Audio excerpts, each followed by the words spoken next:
1947 भारत आजाद हुआ, लेकिन सच ये है देश आजाद था, बट समाज अभी भी कैद में था। कैद पुराने कानूनों में, कैद असमानता में, और सबसे ज्यादा महिलाएं कैद थीं उन नियमों में जो सदियों से बदल ही नहीं पाए थे। तभी भारत की नई संसद में एक आवाज उठी, एक आवाज जो बदलाव की नहीं, क्रांति की बात करती थी। और उस आवाज का नाम था भीमराव रामजी अंबेडकर।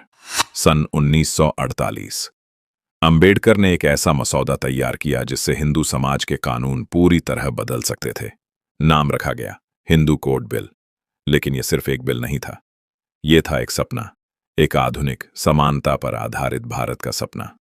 हिंदू कोड बिल कहता था महिलाओं को भी संपत्ति का बराबर अधिकार मिलेगा, बेटा और बेटी दोनों एक जैसे वारिस होंगे, पति चाहे तो 4-4 शादियां नहीं करेगा, अब से एक ही शादी मान्य, पहली बार पत्नी और पति दोनों को तलाक का अधिकार, विवाह का रजिस्ट्रेशन जरूरी, गोद लेने का अधिकार महिलाओं को भी मिलेगा। सन 1949 से 1950 संसद में इस बिल को लेकर बहस शुरू हुई और यहीं से एक तूफान उठ गया, विरोध की आग।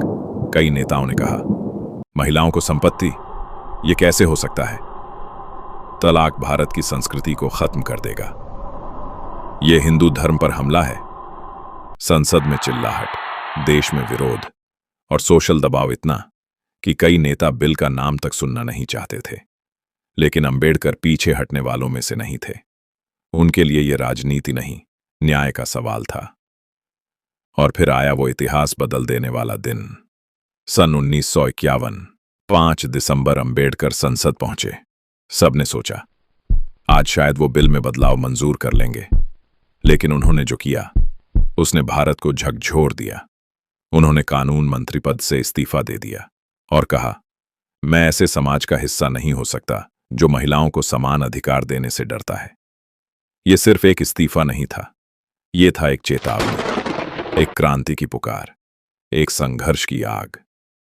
लेकिन कहानी यहीं खत्म नहीं होती। अंबेडकर ने भले इस्तीफा दे दिया, लेकिन उनकी छोड़ी आग नेहरू तक पहुंच चुकी थी। नेहरू जानते थे अगर यह सुधार नहीं हुआ तो भारत आधा अधूरा रहेगा। इसलिए उन्होंने एक नया प्लान बनाया। हिंदू कोड बिल को टुकड़ों में बांट दिया गया ताकि विरोध कम हो सके। और फिर इतिहास बना। सन 1955, सन 1956 में एक एक करके 4 बड़े कानून पास हुए। 18 मई सन 1955 हिंदू मैरिज एक्ट, शादी, तलाक, पुनर्विवाह के आधुनिक कानून बने। सन 1956 हिंदू उत्तराधिकार अधिनियम, बेटी को संपत्ति में बराबरी मिली। 21 मई सन 1956 हिंदू अल्पसंख्यक और गार्जियनशिप अधिनियम, बच्चों की सुरक्षा और गार्जियनशिप का कानून साफ हुआ। 25 दिसंबर सन 1956 गोद लेने और रखरखाव अधिनियम, गोद लेने के अधिकार पहली बार स्पष्ट हुए। ये सिर्फ कानून नहीं थे, ये थे वो फैसले जिनसे हिंदू समाज की दिशा हमेशा के लिए बदल गई। अब सवाल यह उठता है, इन कानूनों ने भारत को क्या दिया?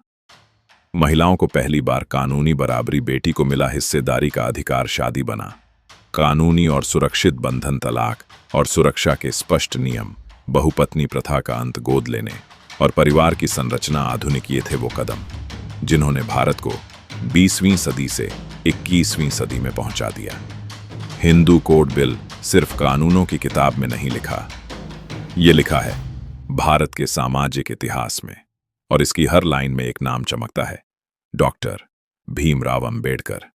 उन्होंने जो शुरुआत सन 1948 में की, जो संघर्ष सन 1951 में किया, वही संघर्ष सन 1955 से 56 में भारत को नए कानून देकर जीता। अगर आज भारत में बेटी, बहन, मां संपत्ति में हक रखती है, अगर शादी कानून के तहत सुरक्षित है, अगर तलाक किसी महिला का अधिकार है, तो इसकी नींव हिंदू कोड बिल ने रखी थी। ये कहानी है संघर्ष की, समानता की और आधुनिक भारत की।